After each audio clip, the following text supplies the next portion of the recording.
Mary had a little man. We believe that all men are created equal. To the magnificent mosaic that is America. From radio beacon to radio beacon.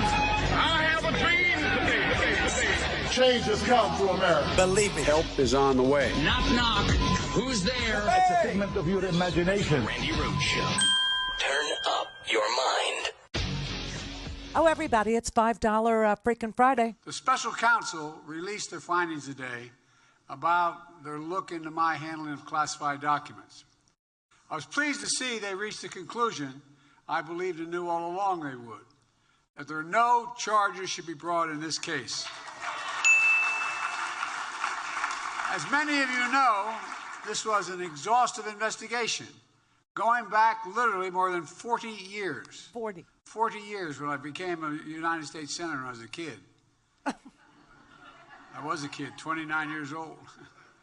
Special counsel acknowledged I cooperated completely. I did not throw up any roadblocks.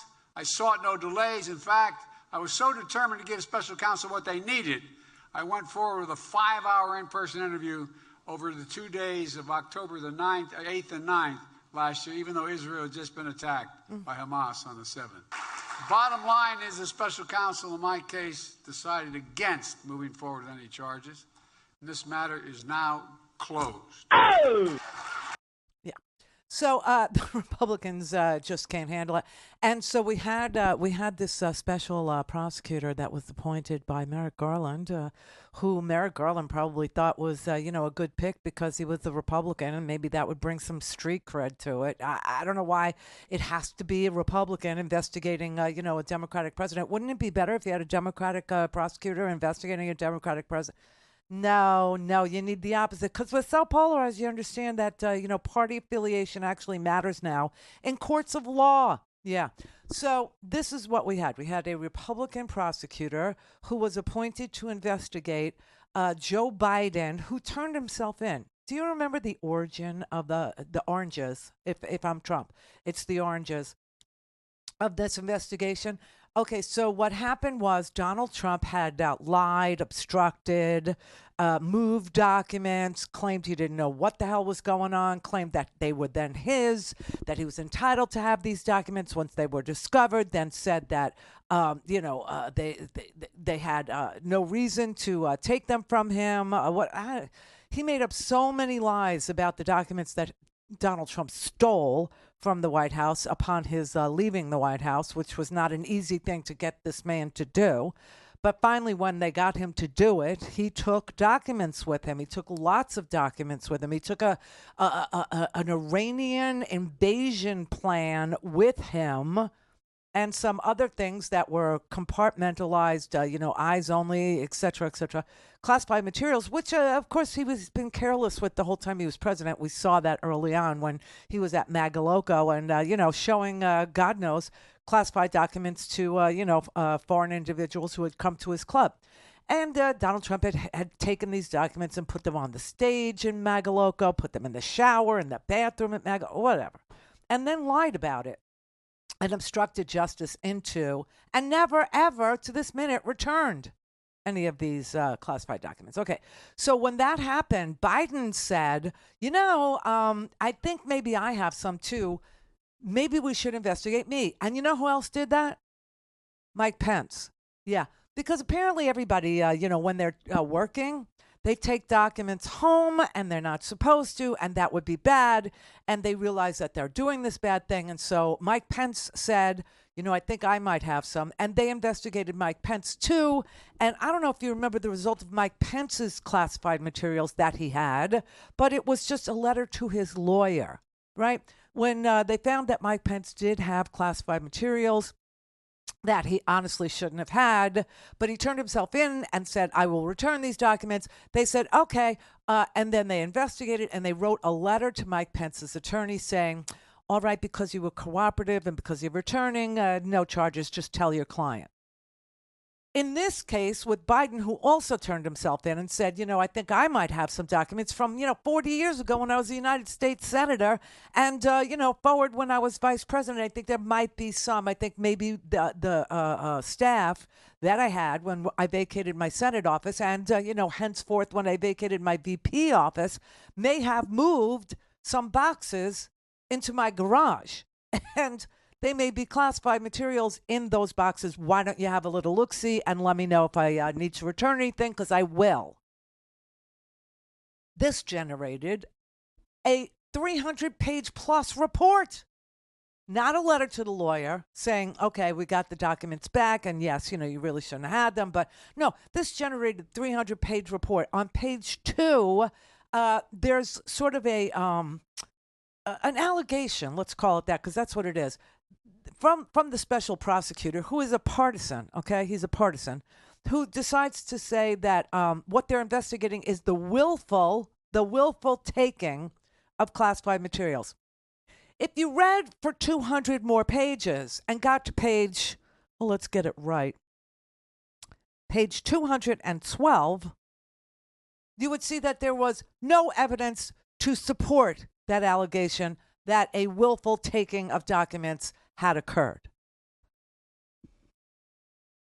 However, because this partisan was going to say that there was no charge that could be brought against the President of the United States, that there was no criminal, any activity, there was nothing. There was no criminal activity. There was no obstruction. It was a complete and utter, hey, I think I might have, come have a look-see. It was I hate this expression. You could ask Howard, but lawyers say it all the time.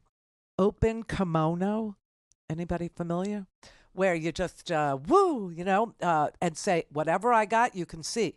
It's called the open kimono technique of being, cooperative.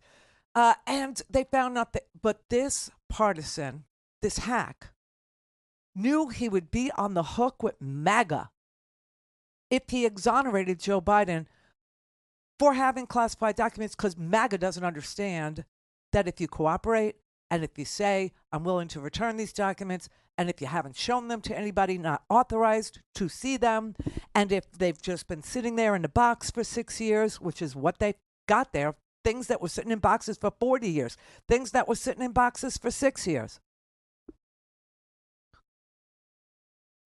And if he was going to exonerate, he needed something else to stab Joe Biden with. And so now there's no indictment, but instead there's a description of Joe Biden that is factually inaccurate according to everyone around him, everyone that works with him, everyone that serves with him, everybody that negotiates with him, that is factually untrue. Untrue.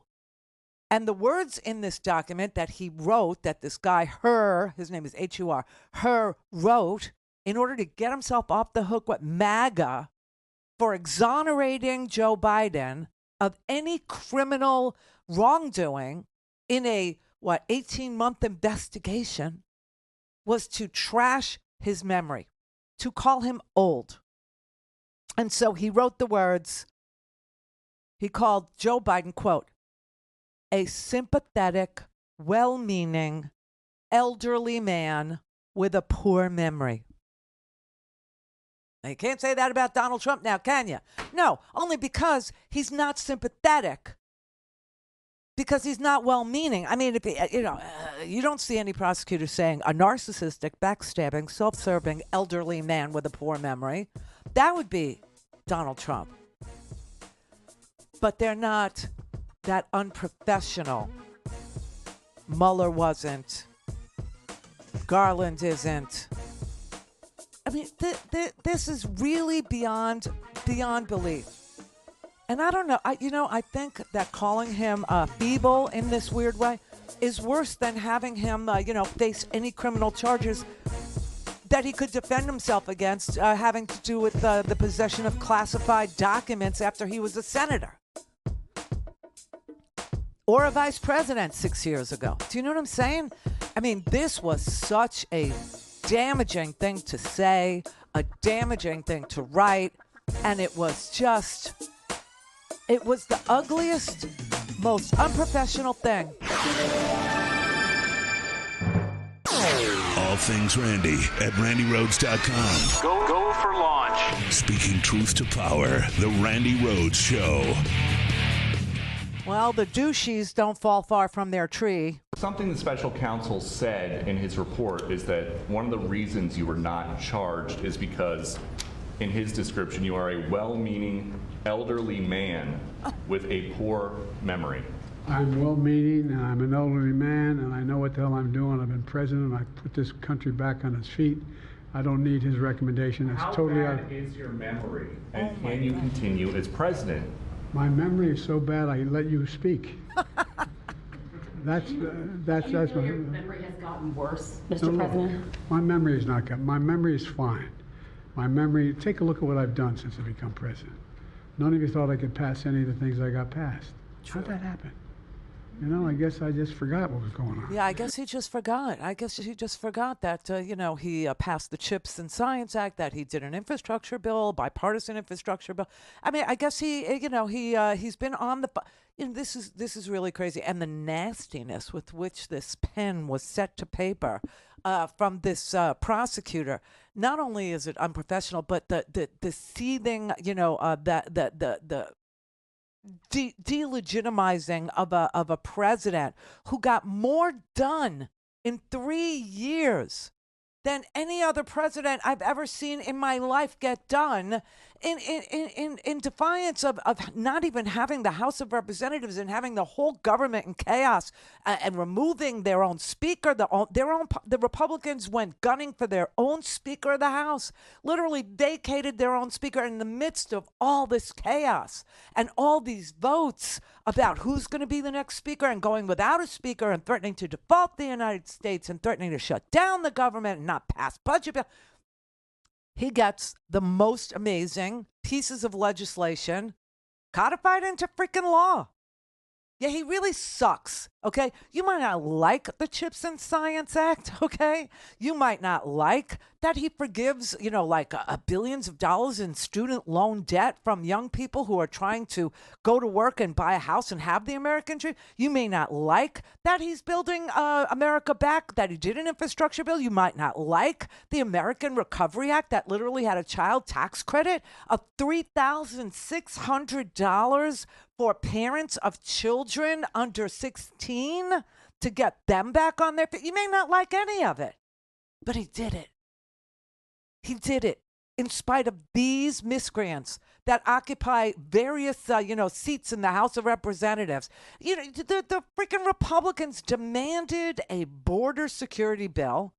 The Democrats said, fine, we'll give you a border security bill.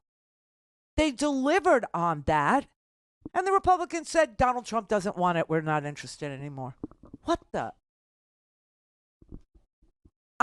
Honestly, these they had the worst week, the Republicans, and that is why this prosecutor who wrote these words about Joe Biden, these unfactual, untrue, extraneous, non-professional, words about Joe Biden in a report that's exonerating Joe Biden of any criminal behavior, of any wrongdoing, because their president doesn't have immunity, they found out this week, because their president is meddling in the party now, and he holds no office at all because he actually got the RNC chair removed and fired to replace with, I don't know, Mike Lindell and Steve Bannon, creating like massive freaking chaos because this man actually found out that, he has nothing to live for, basically. He's not going to win the presidency. Nikki Haley is out there trashing him. They just had the worst week, the worst freaking week. And so this particular nastiness is what they wanted to distract everybody from their really bad, awful, worst week ever. But it's Super Bowl weekend. We will not be biting. We will not be playing this. We will not be doing this. Okay? We will not. Joe Biden is not guilty of anything. Mike Pence is not guilty of anything. These two men, completely different, turned themselves in and said, I think I might have had some documents I shouldn't have had. You want to have a little look-see? Mike Pence gets a lawyer letter telling him, you're in the clear, don't worry about it, no report. But Joe Biden is in the clear, but a 300-page report questioning his acuity. And Peter Douchey, son of another douchey, has the temerity to ask the president of the United States, how bad is your memory? And the president's like, so fast on his feet, so quick-witted, so able to counter the nastiness that he says, my memory's so bad I forgot how nasty you are, and I called on you again. That's great. But I'll tell you what really upset him, the president of the United States, and he has every right to be this upset with this particular disgusting accusation that's been placed in his exoneration report. This particular guy, this prosecutor, was so low. He was such a miscreant. He was just such a bad person with such bad morality, okay, that he said that Joe Biden couldn't remember when Beau Biden, his beloved son, died. Can you imagine that? Being accused of not remembering when your child died in an official government report when it's not true? That to me was just, I in my whole life, I've never heard of anybody being that nasty. And he had to go out of his way to be that nasty. I know there's some attention paid to some language in the report about my recollection of events. There's even reference that I don't remember when my son died. How in the hell dare he raise that? Frankly, when I was asked the question, I thought to myself, it wasn't any of their damn business. Yeah. Let me tell you something. Some of you have commented, I wear since the day he died, every single day, the rosary he got from Our Lady of... Every Memorial Day, we hold a service remembering him, attended by friends and family and the people who loved him. I don't need anyone to remind me when he passed away or if he passed away. Simple truth is I sat for a 5-hour interview over 2 days of events, going back 40 years.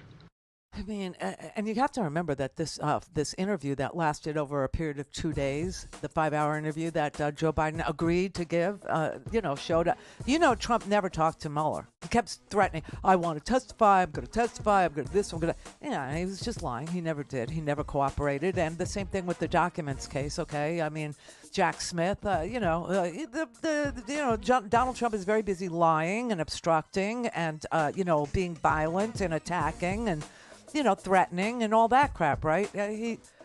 But Biden gave this interview voluntarily without a subpoena, without saying executive privilege or any of those things, which he could have because he is the president. Right after Hamas had killed, 1,200 Israelis, in the southern part of Israel and taken over 200 people hostage. It was like 2 days later that he gave this interview. Call in, connect. To speak to Randi, call 561-270-3844. 561-270-3844. Hello, everybody. It is not just Super Bowl weekend, but it's $5 Friday at Free Speech TV, and that is a really good day to give your $5. Why? Well, if you do $5 recurring, like every month, you'll give $5 to Free Speech TV by donating at 877-378-8669.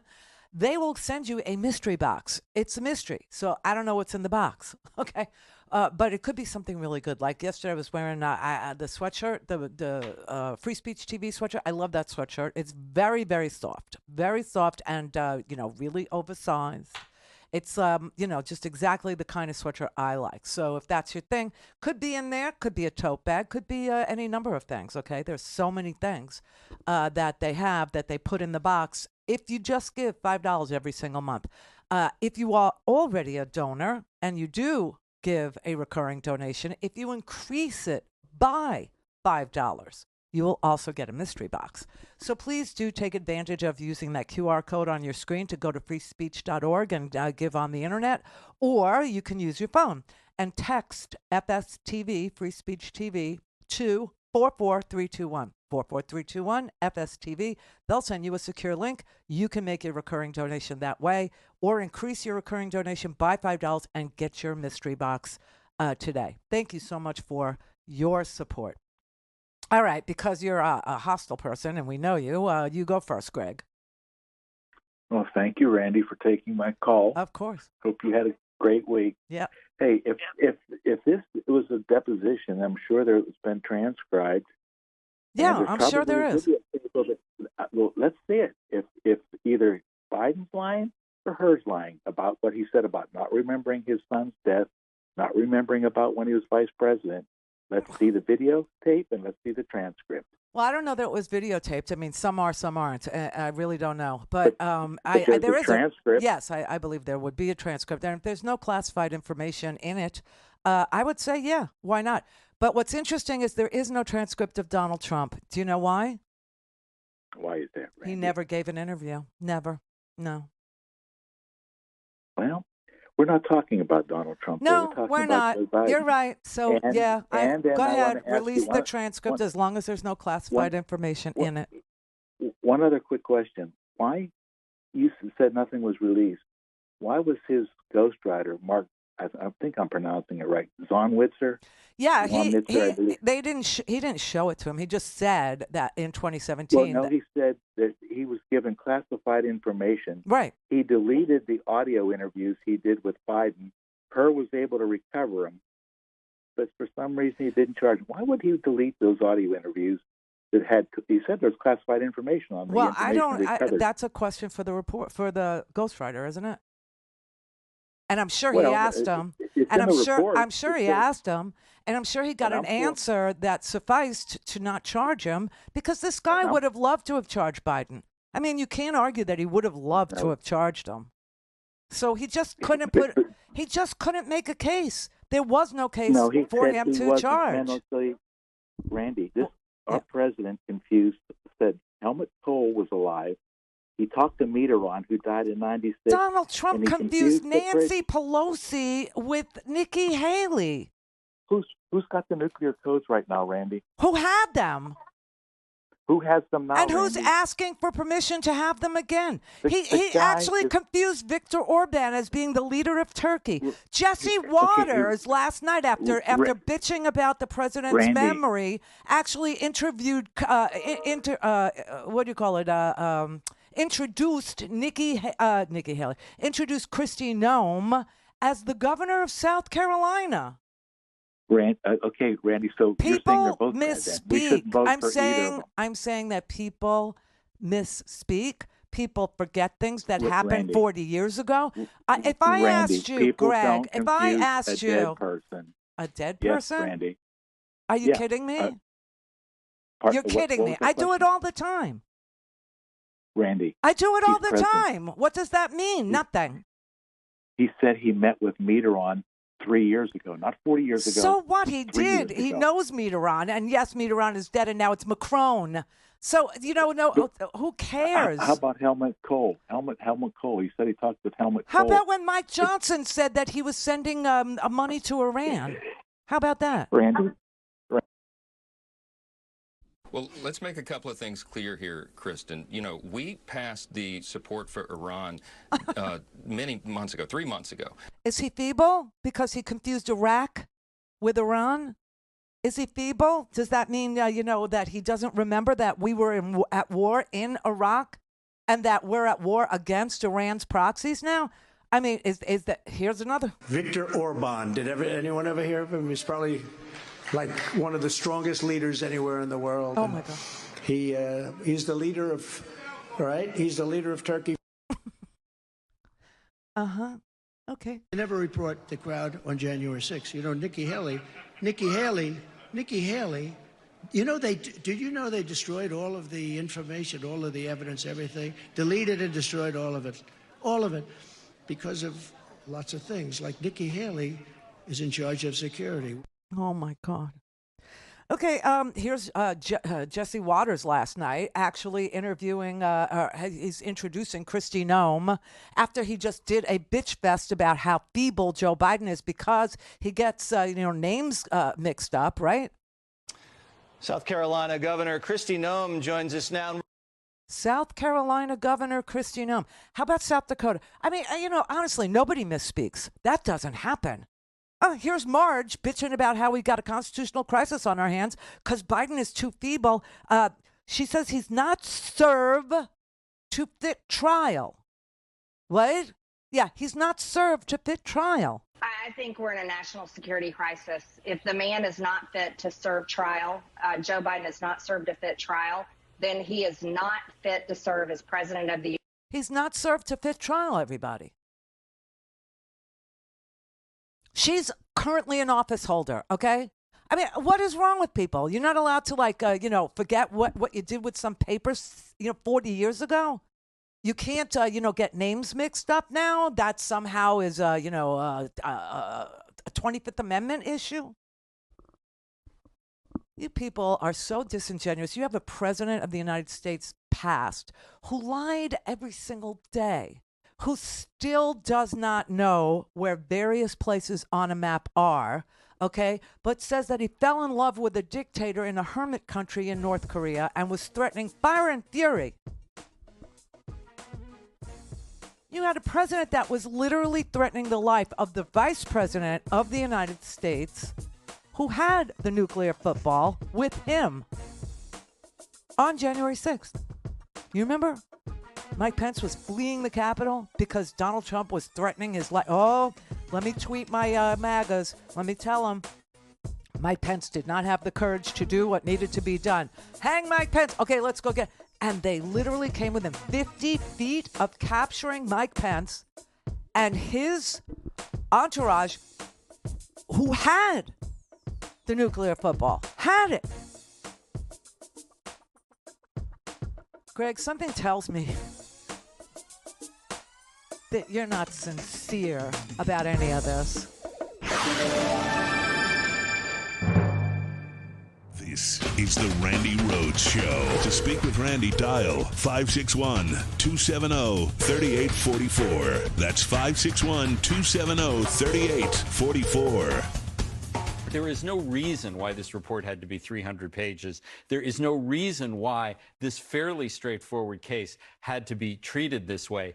And this was just like what James Comey did to Hillary Clinton when he supposedly cleared her of the use of classified information and then talked about how reckless and terrible she was. The job of prosecutors is to put up or shut up. Right. If you have a case, bring your case. If you don't have a case, shut the hell up or say as little. Do you think he's playing politics? I absolutely do. Merrick Garland picked a Republican prosecutor, someone who worked for Donald Trump. I don't know why Merrick Garland chose him. Democrats seem to have this idea that if they pick Republicans for these tough jobs, they'll get some credit for it. Right. It didn't work with James Comey, appointed by a Democrat. It didn't work with her. And I think this was, there was no case to be brought here. But Hur did his best to damage Biden politically. Politically, yes. I mean, it was so obvious. And by the way, Greg, you're wrong about the deletion. Just to see, you're how do I say this on the air without saying the S word? You're a pot stirrer, is what you are. You just like to throw crap out there. And he's a sandbagger because he doesn't mention certain details Yeah. that he knows might be refuted pre-call. So All right, so let's waits, read from the report, shall we? Okay, this is for Greg. Dedicated, going out to Greg. Here's one for you, baby. Page 338. Zwanitzer, that's the name that you were pretending not to be able to say. Zwanitzer kept and did not delete or attempt to delete near verbatim transcripts he made of some of the recordings.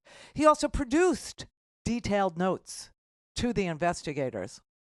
Page 342. When asked whether he deleted the recordings to try and prevent investigators from obtaining them, Zwanitzer said that he did not, and further explained, quote, When I got the subpoena and when I realized that I still had that audio and I didn't know that I had it on the laptop, I made sure to preserve that for the investigation. Zwanitzer also explained that at the time he deleted the recordings on the tape recorder, he did not expect the investigation to involve him, and he did not think the audio recordings contained information relevant to classified information. Oh. Guess he was not given any classified information. Guess he wasn't shown anything that he was not authorized to be shown. I guess that didn't occur either, Greg. And I guess he didn't delete everything because he said, when I got the... As somebody who records things, makes, notes, recordings, on your phone to remind you to buy, I don't know, cream cheese? Or in my case, it's odd things like capers. Yes, because I cook. Greg, you're such a pot stirrer, and I don't know what you get out of it, but I think it makes you, sort of a non-ED client, can I just say? On a personal note, I kind of wait and look for that opposing opinion caller who brings a really good I know. conversation. No, don't feel bad. And sometimes I feel like it might be Greg, and then every time he lets me down. It's because he's a pot stirrer. That's all he is. This makes him, it gets his blood going. It makes him feel vital. It makes him feel manly to just throw crap out there. But Greg, at this point, don't you know that me and Tom and everybody that you, sort of try to sandbag is going to actually look it up? Don't you know that? Don't you know that, Greg? He's probably the king of the water cooler. You know what I mean? No. And it gives him the confidence to call in and get beat down on air. He's not the king of anything. He's a Facebook old guy who, likes to stir the pot. That's what he is. He's one of those guys. Howard's one of those guys, too. Howard, I swear to God, I would never join Truth Social if you paid me, okay? Howard loves being on Truth Social because he loves to troll. That's who these guys are, okay? I actually live and sleep with one of them. So I sort of know the type. All right, Gordon in Washington. Hey, good afternoon, Randy. Hello. Always a pleasure. Buy a stinking podcast, support Free Speech TV. Thank and do your damn you. homework. If Greg had just read any part of the report. He did read it. I'm telling you. He probably, control left it and found, whatever he was looking for. Somebody on Fox or one of his Newsmaxy things probably said there was a deleted interview with the and he's lying. And he just repeated it, okay? He just repeated it. And it's just untrue. That's totally untrue. And the report is full of kind of, page 11 talks specifically about the contrast between Biden's response. Yes, it does. To the investigation and Trump's response. Make the point of making the contrast. Mm-hmm.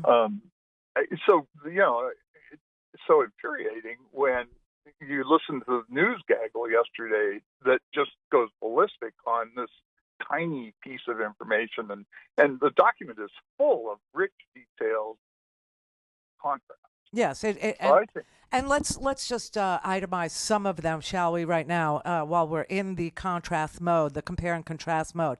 And what we're comparing and contrasting is the behavior of Joe Biden regarding classified documents in his garage and the stealing of classified documents that Donald Trump stole and tried to, hide in his bathroom at Magalocco.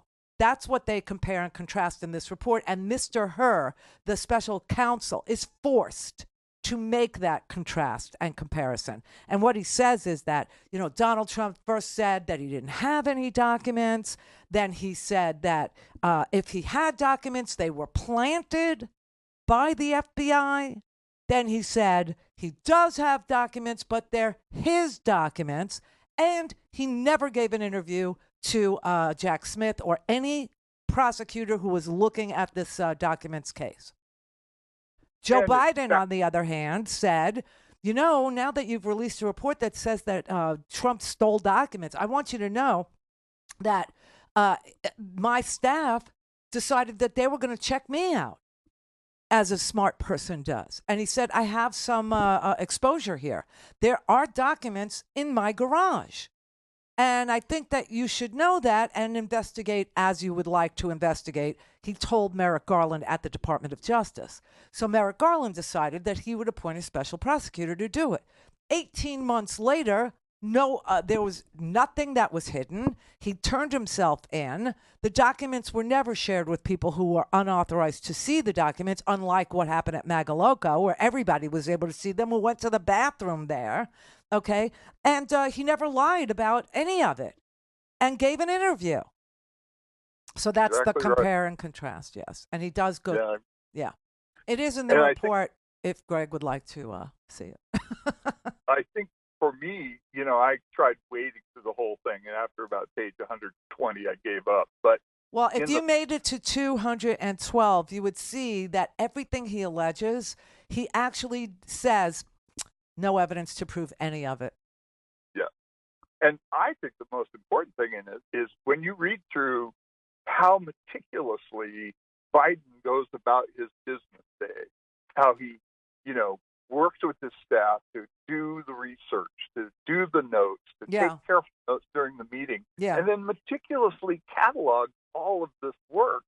And you compare that to just the little bit we know about Trump's operating style. And now it's like a question of which two of these men should be president. I think the guy who takes notes. Yeah, and Donald Trump flushes them down the toilet. Okay, so burns them has his associates burn them in the fireplace. In the fireplace, Mark Meadows did. Yeah, so right. And throws ketchup on the wall. So when he gets peeved, yes. So thank you very much, Gordon, for trying to. Randy. Thanks for the work you do. And you too. Thanks for reading. God knows I appreciate that so very, very much. So thank you.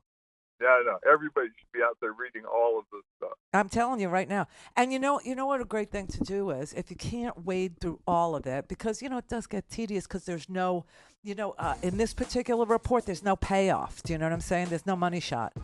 You understand? It's like not even, bad porn. Even bad porn's worth watching. This is not really worth reading unless it's your job to read or you're extremely curious.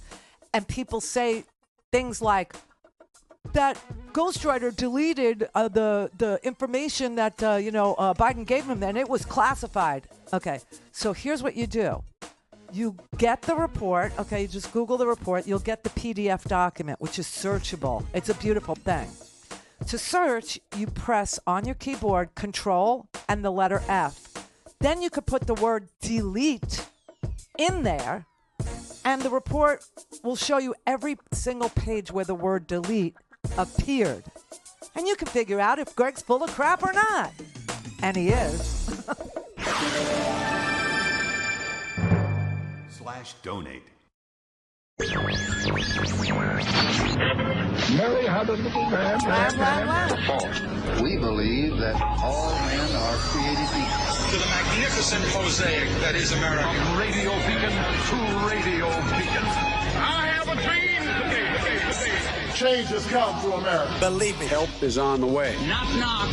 Who's there? It's a figment of your imagination. Randi Rhodes Show. Turn up your mind. Does this raise alarms about whether President Biden is fit to serve another term in office? Well, undoubtedly, that's what Robert Hur, who comes from my state, he's a Maryland Republican, undoubtedly that's what he intended to do with those ridiculous cheap shots. I just spent an hour with President Biden and the entire Democratic caucus where he regaled and entertained everyone for an hour and went through all of the extraordinary accomplishments of his administration, including the Inflation Reduction Act. We've got the best economy in the world right now, the creation of millions and millions of jobs, just an extraordinary record to run on. So they're going to come up with some cheap shots like that. Yes, that's what that was. That was an inappropriate, unneeded, unnecessary, unprofessional, gratuitous, ugly. You know what that's like? That this guy Robert Hur obviously had to get the MAGA people off. He had to get off the hook because the MAGA people go, what do you mean you exonerated him? Because, the brainiacs like Mike Johnson, who thinks, that we funded Iran, just recently, and the Marjorie Taylor Greens of the world, who thinks that Donald Trump is served to fit, but Joe Biden is not served to fit. Yeah, that's what she said. I guess, she's elderly and confused. I guess the Speaker of the House is elderly and confused and should not be the Speaker of the House. Well, yeah. But honestly, he had to get himself off the hook with the maggots. And so what he did was he said, all right, I'm going to exonerate him, but I'm going to say he's still ugly. Do you know what I mean? It's like saying, to a guy, like a jury, recommending a verdict of not guilty, but saying, but your breath stinks. Do you know, it was like a parting, gratuitous, untrue, angry shot. And why would he do it? Why would Bob Hur, who apparently we never heard of, do that? He did it because he knew he was going to exonerate and needed to get off the hook with the Marge, with the Boberts, with the Biggs, with the, maggots. Because, his name was going to be on this report. And the maggots can get very, all methed up and really pretty violent. So he had to find something that he could hang his, exonerating Biden on, and that's what he did. He decided, well, what's worse than accusing him of a crime that nobody would really understand because they've never seen classified documents in their life? What would be worse is saying we're in 25th Amendment territory. He has no memory left. He's got Alzheimer's, or he's got dementia, or he can't serve anymore because he doesn't remember when his son died, or he can't serve anymore because he didn't remember 40 years ago what he did with the documents when he left the United States Senate, or he can't serve because he doesn't remember when he was vice president. Which, come on, who believes any of that swill?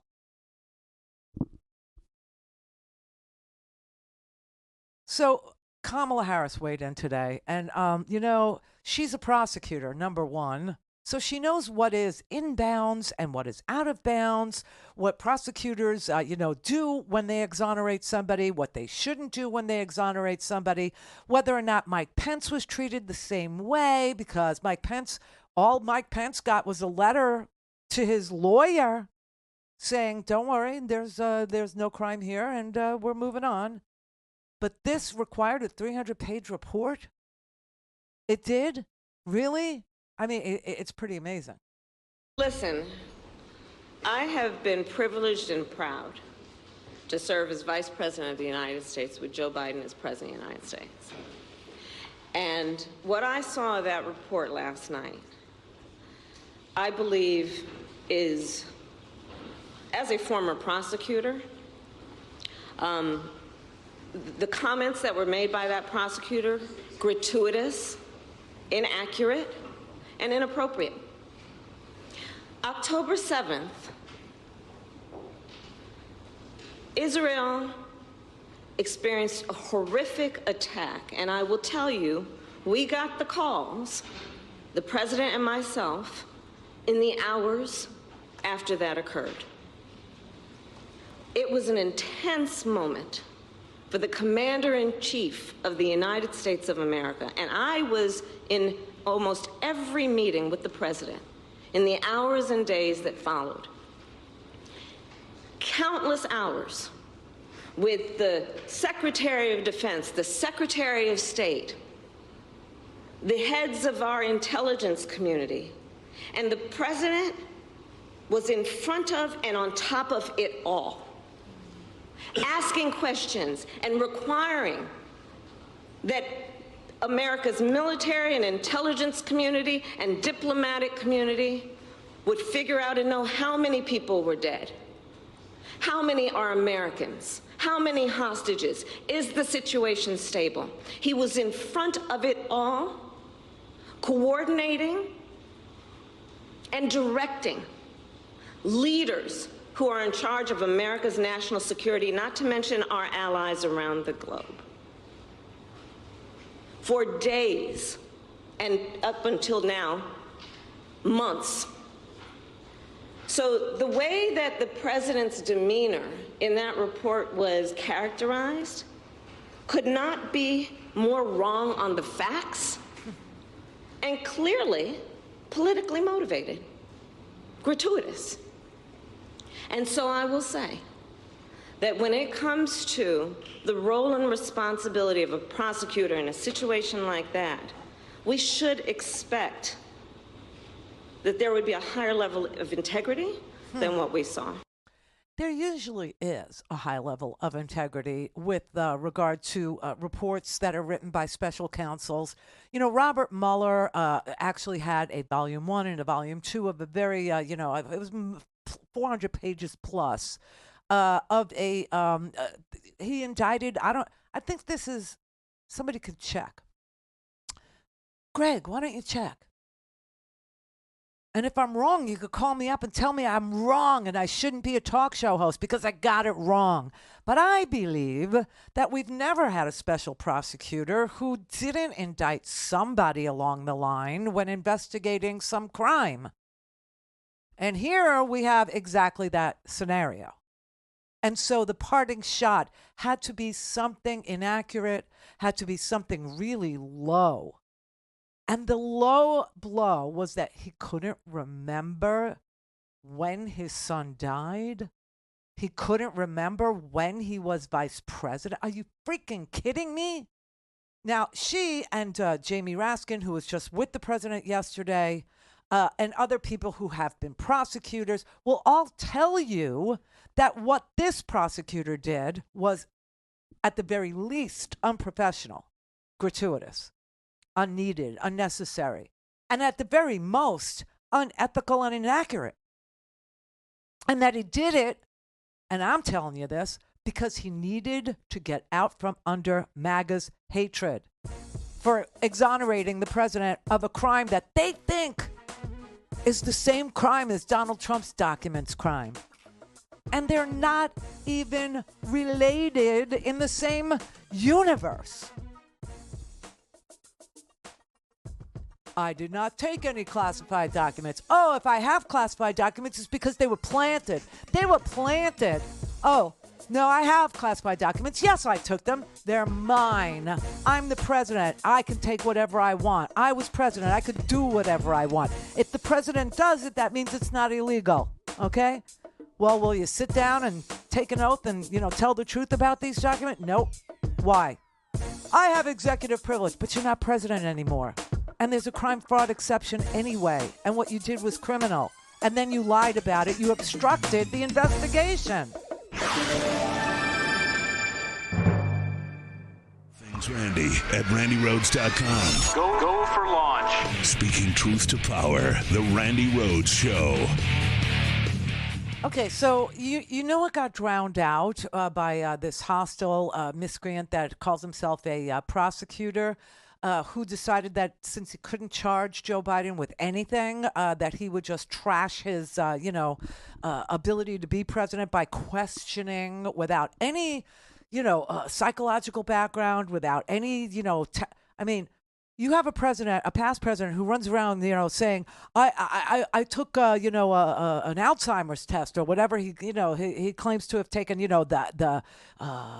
an elephant, it's a dinosaur, it's a lion, but the questions he's the only person I know who brags about passing a dementia test because people needed him to take a dementia test to prove he didn't have dementia.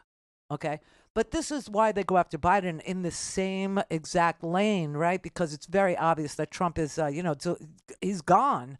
And so this guy had to take these shots and blah, blah, blah. And the media, just, lowest common denominator, the easiest thing to report. It literally preempted and took away from the thing that Joe Biden wanted to say last night, which was that he had done a national security memo saying that if you take or receive American military aid that you certify, that you are abiding by the U.S.'s code of conduct with regard to the rules of war, the Geneva Conventions, which we wrote. And the reason why he wanted to announce that is because he also said that he thinks that the Israeli military campaign in Gaza is over the top, which is as he would say, a big damn deal, because Joe Biden has been a friend to Israel every single day of his professional adult life. And even he had to call out Netanyahu as being cruel and unusual and, beyond the scope of humanitarian law. And nobody knows that he did that. Nobody knows that he said that. Because everybody is so busy. Well, Joe Biden, he's 81 and he shouldn't be president and blah, blah. Meanwhile, this is a man who literally, the amount of legislation and the quality of the legislation, the things that got done in defiance of almost every single solitary Republican Party member is really consequential and really humongous. I mean, everything from, the American Recovery Act to the Inflation Reduction Act to the Infrastructure Bill to the Chips and Science Act. The soft landing, this economy is the envy of the world. I mean, China is not doing well. You understand that, right? They're not doing well. The youth of China say they're graduating, they can't find any work, they can't get any jobs. They're having a crisis in China of a population. Okay, like very low amounts of population to work. People are getting much, much older in China without replacing with younger workers. I mean, it's not doing well. And meanwhile, and we have a president who actually says, you know what? And because Congress doesn't want to forgive student loan debt, I will figure out, through executive orders, how much student loan debt I can, allow to be forgiven. And he's gone about doing that. Then they worked for 4 freaking months on a border protection bill, okay, a border security package, aid for Ukraine, aid to Israel. But now the aid to Israel is tied to, and so is aid to Ukraine, tied to comporting with the Geneva Convention's rules of war, which is really saying something when you talk about Israel violating those rules, and nobody heard it. Nobody even heard it. I'm of the view, as you know, that the conduct of the response in Gaza, in the Gaza Strip, has been over the top. I think that, as you know, I've been pushing really hard to get humanitarian assistance into Gaza. There are a lot of innocent people who are starving, a lot of innocent people who are in trouble and dying, and it's got to stop, number one. Number two, I was also in a position that I'm the guy that made the case that we have to do much more to increase the amount of material going in, including fuel, including other items.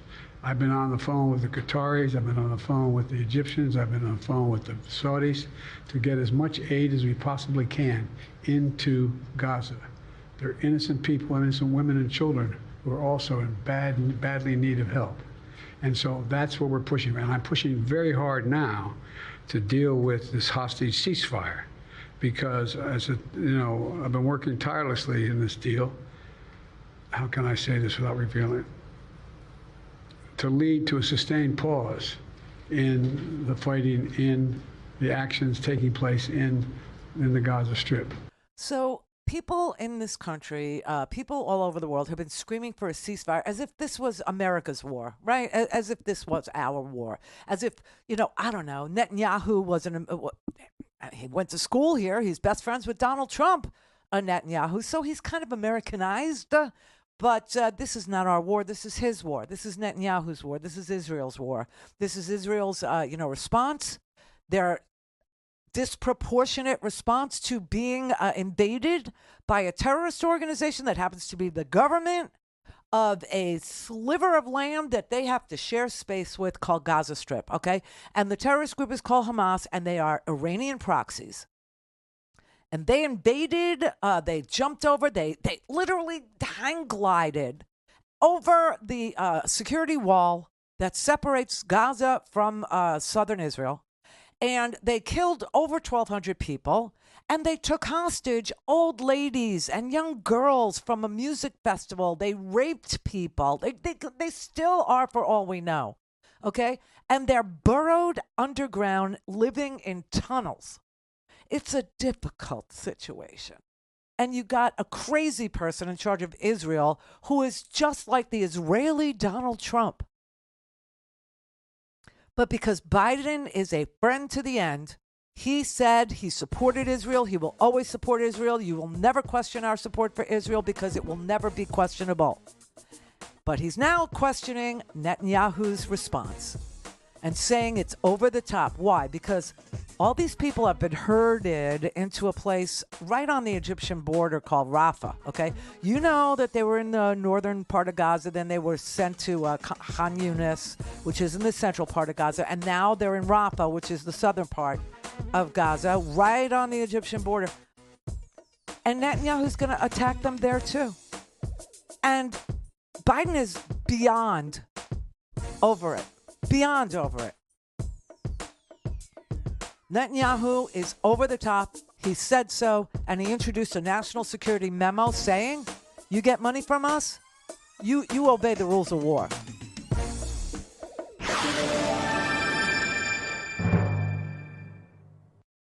Call in, connect. To speak to Randi, call 561-270-3844. 561-270-3844. All right, two things.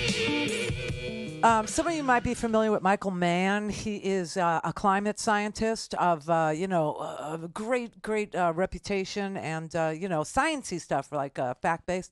He just won a $1 million verdict against right-wing writers who he had to bring a lawsuit against for defaming him. Okay, so that's. I mean, I don't know how much they're going to allow it to cost them, not just in money, like almost $1 billion to Fox, $1 million here. Now all of a sudden yesterday they said E. Jean Carroll can begin to recover the $83 million that she won from Donald Trump. Yeah, the judge in that case, Kaplan, said, okay, we're ready to start paying E. Jean. Everything's in order. I mean, I don't know how much, but how much shame? How much shame are they going to allow on their house? I honestly don't know. The second thing is to please do support Free Speech TV today on $5 Friday. What does that mean? That means that if you do a $5 donation, $5 every single month recurring, we will send you a mystery box, or Free Speech TV will send you a mystery box to say thank you for supporting them with your $5 monthly donation. If you already donate to Free Speech TV and you increase the donation amount that you currently give by $5, so let's say you're already down for $5, make it $10, you will also get a mystery box as a lovely thank you gift. So please do visit us at freespeech.org or text FSTV, Free Speech TV, to 44321 on your phone, and we'll send you a secure link where you can make your donation. By the way, if you are making a recurring and you just don't think you can, handle it this month, you can always stop it. It's in your control. Nobody's going to argue with you about it ever. So feel free to do it. Or you can text FSTV to 44321 or call on the telephone. The telephone. 877-378-8669. Thank you from the bottom of my heart for supporting Free Speech TV. We truly appreciate it. Patrick in California. MAGA, because tens of millions of angry, stupid, heavily armed people, what could go wrong? Yes, because they're angry, because they're grievance filled, and we must keep feeding that, that endless well of grievance. I was, and still am, enraged by Robert Tour's slurring. And, of course, in a 388-page document, he got it in the first 6 pages because no MAGA is going to read even 20 pages, much less 388. Right. And my overarching theme today is it just must be exhausting to be Republicans. I kind of get the Elise Stefanik's and to tee off on his own obvious transphobia and homophobia, this Swanson food heiress, Tucker Carlson. I always like to replace the T with an F personally. But just for my own perverse enjoyment. And I was talking to Brett when I called about, he said, but the ones who are really rich and the billionaires and the Republican celebrities, they make it look so easy, which made me think of the phrase demonically vampiric. But I just don't understand how, the rank and file Republicans have to, every day self-indoctrination and every day wake up and convince yourself of that a billion lies are the truth. What is your take on these people? I don't understand. It seems to be so much easier to just live your life as an honest person and just try to be normal instead of using every opportunity to be a raging a-hole and convince yourself that all these lies are the truth. I mean, I scream at the TV when I see Elise Stefanik or Hannity, yelling, that's all BS, that's all lies. But these people, the rank and file, how do they live with themselves? Well, it's exhausting to be Ted Cruz. It's exhausting to be Donald Trump. It's exhausting to have to lie like this every single day, knowing that what you're doing is making up, tall tales to feed the bottomless well that is the grievance factory that lives below the ground. Okay, that's where they reside. This is they don't see the light. Okay, these are people who honestly have an agenda that is so perverse that even if we try to explain it to you, we wouldn't understand it because it's like Hobbit stuff. It's like J.R. Tolkien stuff. It's like real fantasy stuff that goes on in their feeble little minds about, the end of the world and the apocalypse coming and they're ready to go and Donald Trump's their guy. Do you know what I'm saying? And how do you, I have to go back and rewind because I DVR you and Tom and all the free speech TV people, but I'm going to have to rewind Greg and his rhetorical, existential feces hurling for my own enjoyment and maybe get a little dispensary product and a nice adult beverage and really sit in and enjoy the lunacy. But I just seems like, it'd be so much easier to just the Republican rank and file to, you live on the East Coast, I live on the West Coast. When it's a sunny day and you walk on the beach, it's a nice day. Nice day. When you don't have to live your life believing a bunch of bullgeschichte, as Bernie Ward used to say, and just believe, that nonsense is truth. And it's just so much easier just to live your life trying to be a normal person. It feels much better, I will say that. It feels much, much better to be free of lies, to be free of the weight of having to carry a 350-pound man who paints himself orange on your back all the time. I mean, it's much nicer where we are. It's much nicer to understand and be oriented to the world around you. It's not scary and it's not difficult and it's not as heavy a lift to do a day as it is for them. These people literally trudge through their lives looking to trigger other people so that they won't be alone in this whirlpool of dung. I don't know what else to say. Like I said, I think I said a few minutes back, how do you make the senseless make sense? But besides all the other they don't make it make sense. They don't. But I mean, I'm asking you, it's asking too much of you and Tom to try and make sense of the senseless. But aside from the other free speech TV programming, you and Tom especially, for me, you guys basically talk me off the existential ledge. Yeah, I hear that a lot, and so I'm sure he does too. So thank you on behalf of me and my friend Tom. We appreciate you very much. Love you, Brett, and all the crew and the family. Thank you. Back at you. Jahari in Michigan. Happy Friday, my dear. How are you? Good. How are you? I'm good. 20 minutes till beer. And then Super Bowl Sunday. and then Super Bowl Sunday. But I don't have enough time. But I wanted to talk about Biden, and I think that he really needs to lean into this. And I'd like to ask Greg, when was the last time he remembered his anniversary or his wife's birthday? Has he ever by chance forgotten that? Has anybody in this audience ever forgotten or looked for their phone and it was right in their freaking hand? Right. I mean, any brain fart ever is now something we need to codify into the United States Constitution as being a fact of life that would make you ineligible to hold office. However, insurrection, not a problem. It's okay.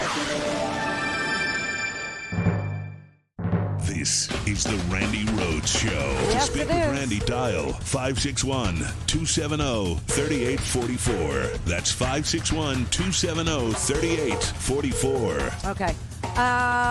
Enjoyed the Super Bowl. If I forget to tell you, we had a great time at my house. Just if I forget. Yeah, because I'm going to be cooking a lot. But I wanted to show you something before we called it a week, okay? Because they had the worst week ever. You understand what the GOP week was like, right? It was just pathetic. It was putrid. It was just epic fail after epic fail after epic fail, and then an exoneration in the one area that could have been a compare and contrast with, Donald Trump and documents and, being a traitor to this. No, didn't pan out. But I want to show you something because this is really where the threat is. The threat is not from Joe Biden, and the threat so far is not from Donald Trump because Donald Trump is not the president anymore, right? We do have some, problems with the House of Representatives, but we have a major problem, a huge problem, an appalling problem, an inexcusable problem of intellectual, either immorality or intellectual heft not being present on the United States Supreme Court, especially with regard to the Chief Justice and the wanted to be rapist, Brett Kavanaugh. All right, here's just a little piece of an argument, and I have a specific reason for playing you this particular portion. There's a reason Section 3 has been dormant for 150 years, and it's because we haven't seen anything like January 6th since Reconstruction. Insurrection against the Constitution is something extraordinary. It seems to me you're avoiding the question, which is other states may have different views about what constitutes insurrection. What? Now you're saying, well, it's all right because somebody, presumably us, are going to decide, well, they said they thought that was an insurrection, but they were wrong. And maybe they thought it was right. And we'd have to develop rules for what constitutes an insurrection. What? Yes, Your Honor. Just like this court interprets other constitutional provisions, this court can make clear that an insurrection against the Constitution is something extraordinary.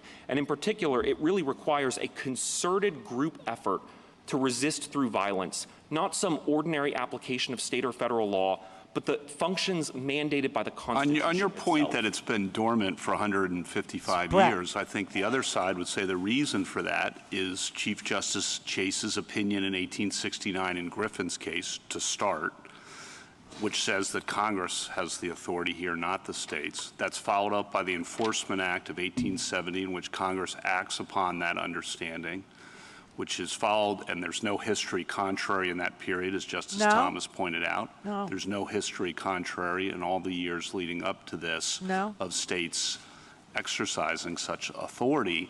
I think the reason it's been dormant is because there's been a settled understanding that Chief Justice Chase, even if not right in every detail, was essentially right, and the branches of the government have acted under that settled understanding for 155 years, and Congress can change that. And Congress does have Section 2383, of course, the Insurrection Act criminal statute, but Congress could change it, but they have not in the 155 years in relevant respects for what you want here today, at least. No, Justice Kavanaugh. The reason why it's been dormant is because by 1876, essentially all former Confederates had received amnesty. We haven't seen anything like an insurrection since then. Okay, so the reason why I chose that is because it featured the Chief Justice of the United States Supreme Court saying that states can willy-nilly decide what insurrection looks like, sounds like, smells like, tastes like, and it won't have to be what the statute, the criminal statute that describes what an insurrection is, it won't have to look like that. And that the reason why we haven't had an insurrection, according to Brett Kavanaugh, is because it's just something nobody thinks of doing anymore. Okay, so I want to play you now a conversation that happened last night on Lawrence O'Donnell's show, where he invited two historians, one from Harvard. This was like amazing. One from Harvard and one from Yale. Okay, to comment on the intellectual heft or lack thereof of our Supreme Court justices. And David Blight, who is a Yale professor of history, American history, commented thusly. The worst example of all, in fact, the most ill-informed is a nice term for it, moment of history was when Justice Thomas kept asking, why weren't there more uses of this Section 3 in the end of Reconstruction and after Reconstruction, when the Redeemers came on the scene? Why wasn't this done more in the 19th century?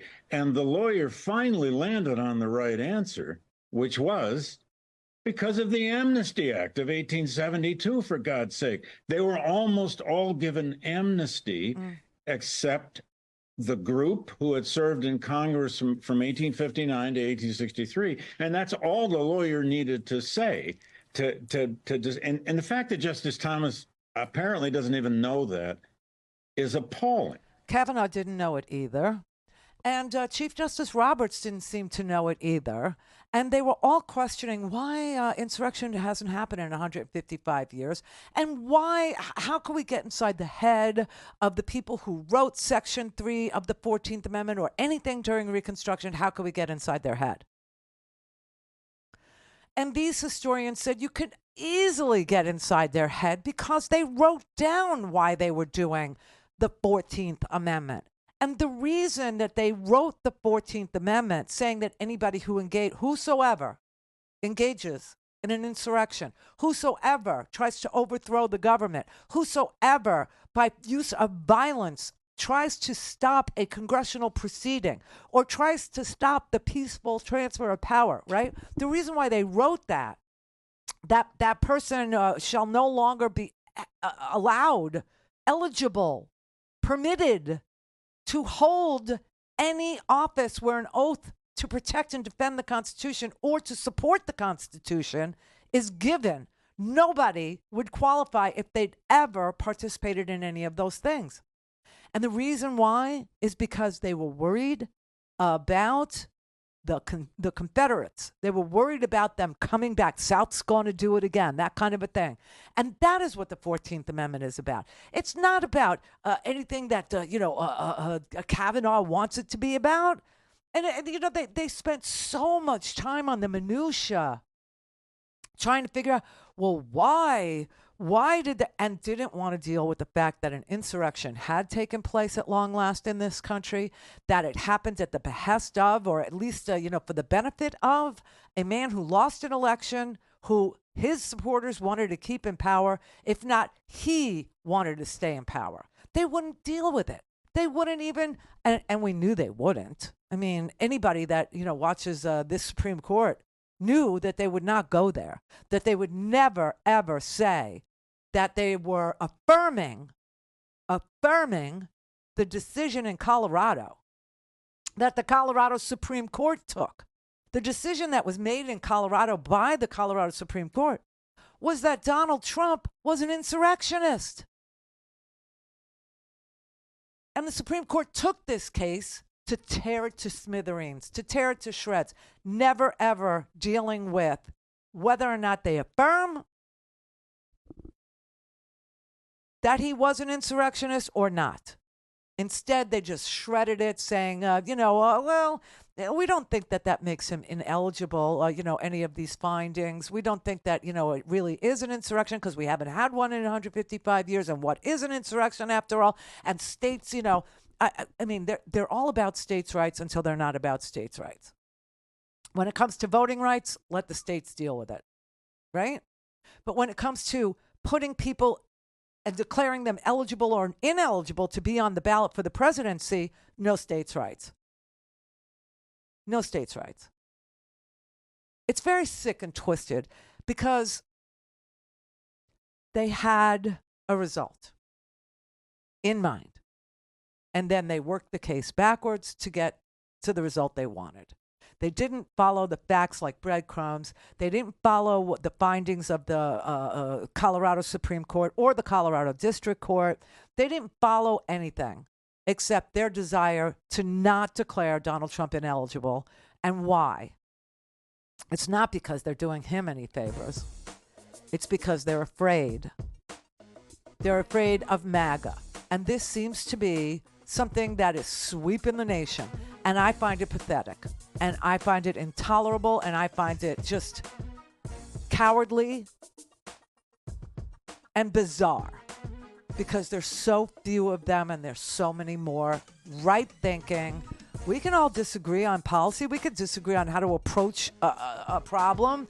We can all disagree on what would solve the problem. But quit wasting our time, okay? Just quit wasting our time, because that's what they did with the border bill for 4 months. They have a result, and they work backwards to get it. And this is getting very tiresome, very old, and we need a break. So enjoy the Super Bowl.